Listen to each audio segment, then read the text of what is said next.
ఏం చేస్తున్నావు? ఇగో అన్ని కూరగాయలు వేసి బెండకాయ, మనకు సొరకాయ, వంకాయ, మనకి ఏవేవి ఉంటాయో అన్నీ వేసుకొని ఇట్లా సాంబార్ పెట్టుకుంటే కమ్మతనంలా మన నోరు మంచి లేనప్పుడు తింటే ఎంత బాగుంటుందో.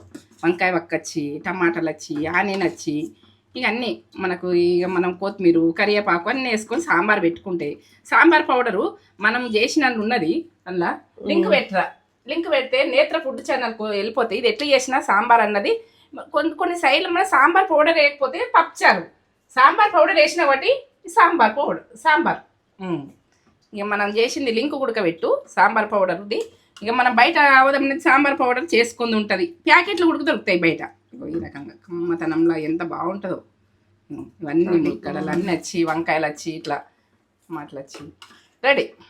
మన నేత్ర ఫుడ్ ఛానల్కి వెళ్ళిపోతే పక్క చూడచ్చు. పక్క మీ ఫ్రెండ్స్కు, ఫ్యామిలీకి షేర్ చేసి మీ ఇది ఇట్లా వేసుకొని తిన్నారంటే మనకి వేస్తుంటే జ్వరం వచ్చిన ఉడక లాలా జ్వరంతో కమ్మగా తినొచ్చు. అంత బాగుంటుంది. పిల్లలు ఇష్టపడతారు, పెద్దలు ఇష్టపడతారు.